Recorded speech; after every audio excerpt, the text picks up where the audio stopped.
Hello everyone, welcome and welcome back to my new video. तो आज मैं आपको एमपीपीएससी 2024 और 25 के लिए प्री की बुक लिस्ट बताऊंगी, क्योंकि अब डेट भी बढ़ गई है। आपको भी पता होगा कि सिलेबस चेंज हुआ है 2024 का। ठीक है, तो ऐसा था कि सिलेबस चेंज हुआ था, लेकिन तब मार्केट में बुक्स अवेलेबल नहीं थी सारी।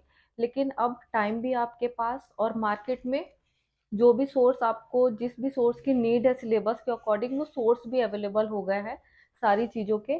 तो मुझे लगा कि मैं ये वीडियो फिर से बनाती हूँ बुक लिस्ट का, और आपके लिए काफ़ी हेल्पफुल होगा ये वीडियो। ठीक है, और आप टेंशन मत लीजिए कि बाकी सब क्या पढ़ रहे हैं। सारे लोग इसी बुक से पढ़ रहे हैं। सबकी बुक लिस्ट यही है। आपने देखा होगा कि यूपीएससी में भी सारे लोग सेम बुक्स से ही पढ़ते हैं। जब भी आप उनका इंटरव्यू देखेंगे तो उनके बुक में कोई भी चेंज नहीं होता है, सारे लोग सेम बोलते हैं। ठीक है, ऐसे ही एमपीपीएससी के लिए कुछ चीज़ें ऐसी हैं जो सेम है और सारे लोग इन्हीं से पढ़ते हैं। ठीक है, आप अलग कहाँ कर सकते हो। आप ऐसा तो नहीं सोच रहे हैं ना कि आपको सब ये पढ़ रहे हैं तो मैं कुछ अलग पढ़ूंगा। नहीं, आपको जो चीज़ें, मतलब एमपीपीएससी के लिए स्पेशली अच्छे कंटेंट के साथ बनी, आपको वही पढ़ना चाहिए। आप अलग कहाँ कर सकते हो, आप अपने रिवीजन में अलग कर सकते हो। ठीक है, अपने चीज़ों को अच्छे से आप याद हो, आप एमसीक्यू प्रैक्टिस ज़्यादा कर सकते हो। इन चीज़ों को आप अपने अकॉर्डिंग कर सकते हो। ठीक है, इनको मल्टीपल टाइम रिवीजन कर सकते हो, बहुत ज़्यादा से ज़्यादा एमसीक्यू लगा सकते हो, टेस्ट लगा सकते हो। तो आप यहाँ अलग करो। बुक लिस्ट जो अच्छी है वही सारे लोग पढ़ रहे हैं, और आपको भी एक अच्छी बुक लिस्ट ही पढ़नी चाहिए अगर आपको एग्जाम को क्रैक करना है। तो मैं आपको बताती हूँ। तो आपको भी पता है एमपीपीएससी प्री 2024 के सिलेबस में, बुक लिस्ट में तो 10 यूनिट है। तो हम नीचे से चलेंगे, 10 यूनिट से 10 से 1 तक जाएंगे। ठीक है, तो यूनिट 10 के लिए ट्राइब्स है, उसमें जनजातियां हैं एमपी की। तो इसमें आपको क्या करना है, मैंने सारी बुक्स देखी है, ओंकार ओंकार पब्लिकेशन की देखी है, और भी सारी 5-6 बुक देखी है स्टेशनरी में जाके। लेकिन अभी तक मुझे निर्माण की अच्छी लगी है, तो आप निर्माण ले सकते हैं। और इसमें अच्छी बात यह है कि बहुत सारे क्वेश्चंस है इसमें। ठीक है, तो आपकी प्रैक्टिस बहुत अच्छी हो जाएगी। तो यूनिट 10 के लिए मैं आपको निर्माण ही सजेस्ट करूंगी, अभी तक जितनी अवेलेबल है उनमें। अब आते हैं यूनिट 9। और हाँ, आप कुछ लोग बोलते हैं कि गलतियां हैं। ठीक है, तो आपको भी पता होगा कि मोस्टली बुक्स में प्रिंटिंग मिस्टेक्स हो जाती है, तो गलतियों का शुद्धि पत्र भी आ जाता है, तो आप उनसे अपनी गलतियां सुधार सकते हैं। और आपने एमपी की मैक्सिमम हर बुक में देखा होगा कि कुछ ना कुछ चीज़ें गलत होती है। तो अ, ये आपको भी थोड़ा सा अवेयर बनाता है कि आप भी थोड़ा गूगल सर्च कर लो। अगर आपको इतना पता ही चल जाता है कि ये चीज़ ये नहीं, इसका ये होगा, तो आप गूगल सर्च करके उस और 4 चीज़ें ज़्यादा पढ़ लो। ठीक है, उसके आसपास की भी चीज़ें, तो इससे आपका ही फायदा होना है और शुद्धि पत्र भी आ जाता है। अब है यूनिट 9। यूनिट 9 के लिए तो इसमें कंप्यूटर का आधारभूत ज्ञान है और आईसीटी है। तो इसके लिए आप परीक्षा धाम अच्छी है, निर्माण भी यूज कर सकते हो और परीक्षा धाम, अम, दोनों में। और क्योंकि दोनों में ही क्वेश्चन भी दिए हुए हैं और टॉपिक भी अच्छे से दिया हुआ है। यूनिट 8 के लिए करंट अफेयर्स है। ठीक है, नेशनल, इंटरनेशनल और स्टेट का। तो इसमें आप स्पीडी यूज कर सकते हो और एमपी के करंट अफेयर्स के लिए कोई भी एक बुक ले सकते हो। यूनिट 7 में हम आते हैं, तो वो इसमें परीक्षा धाम की न्यू वाली साइंस की बुक न्यू सिलेबस के अकॉर्डिंग आ गई है, तो ये आप ले सकते हो। यूनिट 6 निर्माण की इकॉनमी आप ले सकते हो, अच्छी है यूनिट 6 के लिए। इसमें एमपी और एमपी की इकॉनमी और इंडियन इकॉनमी है, साथ में क्वेश्चंस भी है, और हर तरीके से बहुत अच्छे से पूरा सिलेबस इसमें कवर है।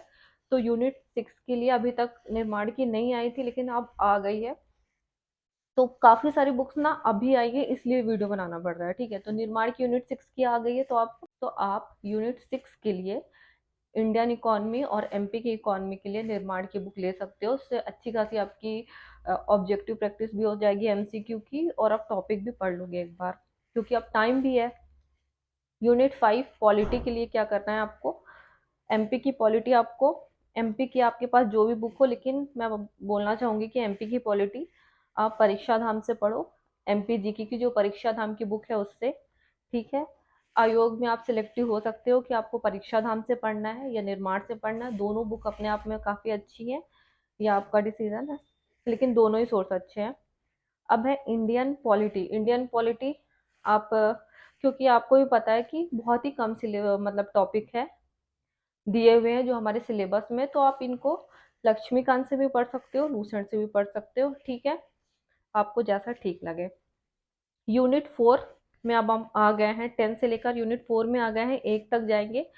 तो इसमें एमपी की ज्योग्राफी है, तो एमपी की आपके पास जो भी बुक हो, परीक्षा धाम हो या एमपी की वर्णवाल हो, आप इंग्लिश मीडियम वाले हैं तो आपके पास मुकेश महेश्वरी जो भी हो, तो आप एमपी की ज्योग्राफी उसी से कंप्लीट करेंगे जिससे अभी तक करते आए हैं, या फर्स्ट टाइम भी करेंगे तो भी।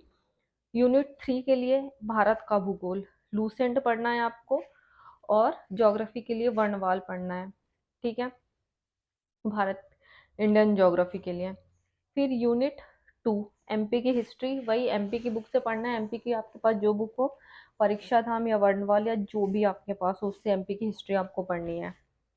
यूनिट 1 उसके लिए आप लूसेंट तो पढ़ना ही पढ़ना है, आप घटना चक्र से सिलेक्टिव टॉपिक के एमसीक्यू लगा सकते हैं, ठीक है, इसके बाद आकार के नोट्स भी पढ़ सकते हैं, इतना आपको करना है। तो ये आपकी मैंने बुक लिस्ट बता दी है, और ये इतनी सोर्स सफिशिएंट है, और मार्केट में मतलब काफ़ी अच्छे नोट्स हैं, ठीक है। इनके बाद ही सब आते हैं, आपको भी पता है कि कुछ चीज़ें ऐसी होती है कि उनका जल्दी कुछ विकल्प नहीं मिलता है। तो ये सारे नोट्स मैंने आपको बता दिए। इसके बाद आपका रिवीजन, आपकी एमसीक्यू प्रैक्टिस, ठीक है, आप जो टेस्ट पेपर करोगे उसमें अपनी गलतियों से सीखना, आप सारी चीज़ें आप पे डिपेंड करेंगी। बट ये 24 25 26 सारी चीज़ों के लिए ये बुक लिस्ट मैंने एक फ्रेश बना दी है कि अभी सिलेबस चेंज हुआ है तो चेंज सिलेबस के अकॉर्डिंग, और जैसे कि नोट्स और मटेरियल आ गया है, तो आप 25 वाले भी, 26 वाले, 27 वाले सारे लोग इन बुक लिस्ट को फॉलो कर सकते हैं और पढ़ सकते हैं। और जो लोग सिलेक्ट हुए हैं उन सबके इंटरव्यू भी मैं लेती रहती हूँ, तो वो लोग भी इन्हीं सोर्स का यूज़ करके आज बन गए हैं, और आप भी इनको फॉलो कर सकते हैं, ये अपने आप में अच्छे हैं। आई होप आपको आज का वीडियो पसंद आया होगा, और वीडियो पसंद आया तो वीडियो को लाइक कर देना, और वीडियो को यार ज़्यादा से ज़्यादा शेयर करो, और चैनल को अगर सब्सक्राइब नहीं किया आपने तो सब्सक्राइब करो। और आपका एक लाइक बहुत ज़्यादा मैटर करता है, ठीक है, क्योंकि आपको एक लाइक, जब आप इतनी देर देखते हो तो एक लाइक तो बनता है, ठीक है, एटलीस्ट अगर जितने भी लोग देखते हो उतने लाइक तो बनते ही है, क्योंकि आपका एक छोटा सा एफर्ट एक हैप्पीनेस देता है कि हाँ आपको पसंद आया, ठीक है। थैंक यू वेरी मच, मिलते हैं नेक्स्ट वीडियो में, तब तक के लिए बाय, लव यू ऑल।